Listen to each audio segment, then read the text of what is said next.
नमस्कार, स्वागत है आपका टीवी 24 नेटवर्क में और मैं हूं अजय सिन्हा। दिल्ली में प्रदूषण के खिलाफ विरोध प्रदर्शन होता है, लेकिन उस विरोध प्रदर्शन में हिडमा, अमर रहें, लाल सलाम जैसे नारे लगने लगते हैं। यहां तक नारा लगता है कि कितने हिडमा मारोगे, हर घर से हिडमा निकलेगा। कौन हिडमा? दरअसल एक नक्सली, एक हत्यारा जिसने कई हत्याओं को अंजाम दिया, एक बहुत बड़ा इनामी नक्सली जिसे सुरक्षा बलों ने अदम्य साहस दिखाते हुए मुठभेड़ में ढेर किया। अब उसी हिडमा के समर्थन में कुछ युवक युवतियां नारे लगाते हुए नजर आए हैं। जिस तरह से एक समय अफजल गुरु के लिए, जो कि आतंकवादी था, उसके लिए नारे लग रहे थे कि कितने अफजल मारोगे, हर घर से अफजल निकलेगा, वैसे ही आज कुछ लोग हिडमा को लेकर नारे लगा रहे हैं। कौन हिडमा है वो मैं आपको बताऊंगा, लेकिन जिस तरह से प्रदूषण की आड़ में, प्रदूषण के विरोध की आड़ में ये नारे लगाए गए और जब पुलिस पकड़ने चलती है, रोकने चलती है, तो पुलिस की आंखों में, पुलिस कर्मियों की आंखों में मिर्च स्प्रे डाल दिया जाता है। अब सबसे बड़ा सवाल यही खड़ा होता है कि क्या आतंकवाद का, क्या नक्सलवाद का समर्थन करने वालों की लोकतांत्रिक देश में कोई जगह है? उन लोगों की कोई जगह है जो संविधान पर विश्वास नहीं करते हैं? उन लोगों की देश में कोई जगह है जो इस तरह से कानून की धज्जियां उड़ा रहे हैं? यह बड़ा सवाल खड़ा होता है और अब इस चीज को लेकर सोशल मीडिया पर बड़ी बहस भी छिड़ गई है, क्योंकि जिस तरह से एक ग्रुप लाल सलाम की बात करता है, जिस तरह से एक गुट यह कहता है कि कितने हिडमा मारोगे, हर घर से हिडमा निकलेगा, तो क्या यह उन लोगों के साथ अन्याय नहीं है जिन लोगों को हिडमा ने पूरी तरह से, यानी कि निर्ममता से मार डाला था? आपको बताएं कि दिल्ली में बढ़ते प्रदूषण के खिलाफ एक गुट प्रदर्शन कर रहा होता है, लेकिन अचानक पोस्टर निकलते हैं, अचानक नारे लगने लगते हैं कि हिडमा अमर रहें। नक्सली कुख्यात हिडमा जिसे ऑपरेशन के तहत सुरक्षा बलों ने ढेर किया। आपको बताएं, इस वक्त भारत सरकार सीधे तौर पर नक्सलियों के खात्मे के लिए ऑपरेशन चला रही है। नक्सलियों को कहा गया है कि मुख्य धारा में लौट आए और बहुत से नक्सली हथियार छोड़ के मुख्य धारा में लौट भी रहे हैं, लेकिन जो नक्सली हथियार नहीं छोड़ रहे हैं उनको उनके असली ठिकाने तक, असली अंजाम तक सुरक्षा बल पहुंचा रहे हैं। और हिडमा जिसकी मैं बात कर रहा हूं वो कुख्यात नक्सली जिसने कई हत्याएं की, जिसमें सुरक्षा बल के लोग भी शामिल थे, जिसमें कई नेता भी शामिल थे, आम लोग भी शामिल थे। आपको बताएं, हिडमा जिसके समर्थन में आप पीछे देख भी रहे होंगे, जिसके समर्थन में इस तरह के पोस्टर लगे, इस तरह के नारे लगे, वो हिडमा कौन था? हिडमा आपको बताएं अभी जल्द ही मारा गया है। 1 करोड़ का इनामी था माडवी हिडमा। इसे आंध्र प्रदेश के मारे दुमिल्ली जंगल में ढेर कर दिया सुरक्षा बलों ने। आपको याद होगा कि दंतेवाड़ा कांड हुआ था जिसमें कई सुरक्षा कर्मियों को, सुरक्षा बल के जवानों को मार दिया था नक्सलियों ने धोखे से। उसका भी मास्टरमाइंड हिडमा ही था। सबसे बड़ी बात यह है कि 20 बड़े नक्सली हमलों का यह मास्टरमाइंड था। 45 लाख रुपए का इनाम इसमें पहले भी घोषित किया जा चुका था। 25 मई 2013 को एक झीरम घाटी में बड़ी नक्सली घटना घटी थी, दर्दनाक घटना थी, जिसमें कांग्रेस के वरिष्ठ नेताओं समेत 33 लोगों को मौत के घाट उतार दिया गया था। सोचिए कि इसके लिए लोगों को मारना एक खेल के बराबर था और सिर्फ नेता से सुरक्षा बली नहीं बल्कि गरीब जनता भी इसके निशाने पर रहती थी। 2010 में ताड़मेटला मुठभेड़ हुई थी जिसमें 76 सीआरपीएफ के जवान शहीद हुए थे। 76 सीआरपीएफ के जवानों को निर्ममता से इसने और इसके साथियों ने मार दिया था। यानी अगर हत्याओं की बात करें तो आप गिन भी नहीं सकते इसने इतनी हत्याएं की। अब उसके समर्थन में एक गुट नारे लगा रहा है, कह रहा है कि हिडमा अमर रहें। अब इसको लेकर सोशल मीडिया पर इस गुट की बुरी तरह से आलोचना की जा रही है। वही पुलिस ने भी कुछ लोगों को गिरफ्तार किया है, क्योंकि एक तो देश विरोधी नारे लगाए जा रहे हैं, सीधे तौर पर हत्यारे का, जघन्य हत्यारे का, नक्सली का समर्थन किया जा रहा है, तो दूसरी ओर पुलिस कर्मियों की आंखों में मिर्च स्प्रे डाल दिया गया।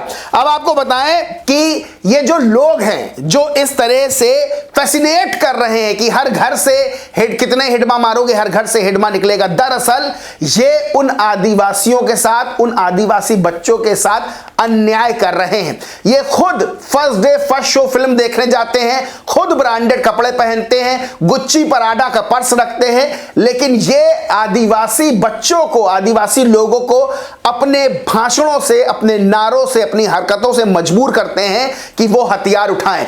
खुद दिल्ली में बैठे रहते हैं और इस तरह के जहरीले बोल बोलते हैं और इनके बोलों से ये सोचते हैं कि आकर्षित होकर जो आदिवासी हैं, जो जंगल में रह रहे हैं, वो सीधे तौर पर हथियार उठा लें।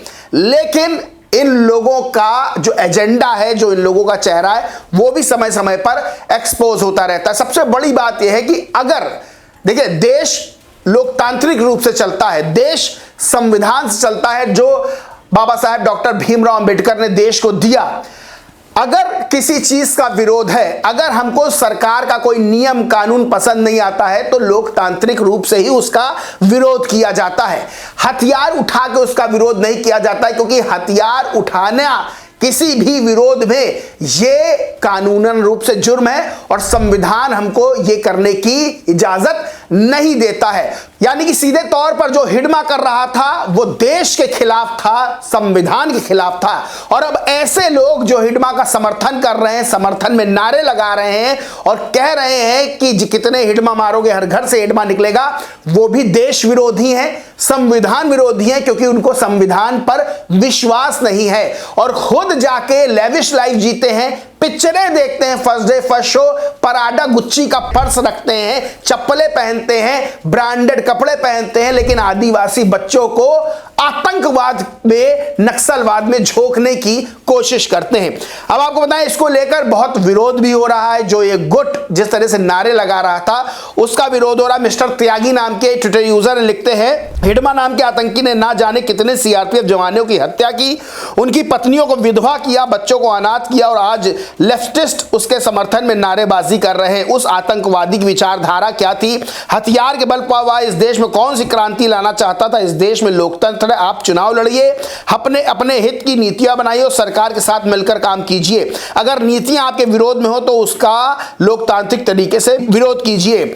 वहीं वरुण राज सिंह है, वो लिखते हैं, दिल्ली में एयर पॉल्यूशन के नाम पर जुटे प्रदर्शनकारियों ने अचानक नक्सली हिंसा के कुख्यात चेहरा हिडमा के समर्थन में नारे लगाने शुरू कर दिए। जिस आतंकवादी ने सालों तक जवानों की निर्मम हत्या की, उसी का महिमामंडन देश की राजधानी के बीचों बीच। इस देश सबसे बड़ा खतरा अर्बन नक्सल है, इन्हें किसी भी कीमत पर बख्शा नहीं जाना चाहिए। वही जितेंद्र प्रताप सिंह नाम के ट्विटर यूजर हैं, लिखते हैं, ये वामपंथी रावजोत है, इसे आप अक्सर वामपंथी दलों के देश विरोधी, हिंदू विरोधी प्रदर्शनों में देखेंगे। यह और इसका ग्रुप हिडमा के समर्थन में प्रदर्शन करने के लिए प्रदूषण का बहाना बनाया। इन्होंने कहा कि हम प्रदूषण के खिलाफ प्रदर्शन करेंगे, लेकिन वहां हिडमा के समर्थन में नारे लगाने लगे। फिर अचानक रावजोत और उसके कई साथियों ने मिर्ची स्प्रे निकाली और वहां मौजूद पुलिस अधिकारियों की सीधे आंखों में स्प्रे कर दिया। तमाम पुलिस अधिकारियों की आंखें बुरी तरह से डैमेज हुई। उन सबका इलाज राम मनोहर लोहिया अस्पताल में चल रहा है। दिल्ली पुलिस को इन वामपंथी अर्बन नक्सली अराजक तत्वों से बहुत सख्ती से निपटना होगा, इनके पर लठ बजानी होगी। इस तरह की मांग जो है जितेंद्र प्रताप सिंह ने की है। सबसे बड़ा सवाल यही खड़ा होता है कि अगर किसी चीज का विरोध है तो क्या आप हथियार उठा लेंगे? क्या अनगिनत हत्याओं को अंजाम दे देंगे? ये सीधे सीधे देश विरोधी, इसे सीधे सीधे आतंकवाद कहा जाएगा। वही इस तरह के ग्रुप जो हिडमा जैसे कुख्यात नक्सली का समर्थन कर रहे हैं, वो भी इस चीज को सीधे सीधे बढ़ावा दे रहे हैं, इस चीज में शामिल नजर आते हैं। इसकी भी जांच होनी चाहिए कि इस ग्रुप के पीछे, इस तरह के लोगों के पीछे किसका दिमाग है, कौन इनको उकसाता है। खुद दिल्ली में बैठ के अपनी मजेदार जिंदगी जीते हैं, बड़ी बड़ी बातें करते हैं, लेकिन जो इनकी बातें हैं वो एक भोले भाले बड़े वर्ग, आदिवासी वर्ग को, उनके बच्चों को रास्ते से भटकाने का काम करती हैं। जबकि लोगों को चाहिए कि उन बच्चों को अच्छे रास्ते पर प्रेरित करें, बताएं कि शिक्षा कितनी जरूरी है। विरोध करना है तो उसका सही तरीका संविधान में क्या दिया गया है, लेकिन अगर हथियार उठाने वालों का समर्थन किया जाएगा तो सीधे सीधे ये देशद्रोह की ही श्रेणी में आता है। बहरहाल दोस्तों, इस पूरे मामले पर आप क्या समझते हैं, क्या मानते हैं, कमेंट करके जरूर बताएं। वीडियो अच्छा लगा तो लाइक करें, खूब शेयर करें और चैनल को सब्सक्राइब नहीं किया तो सब्सक्राइब करके बेल आइकन जरूर दबा लें। धन्यवाद।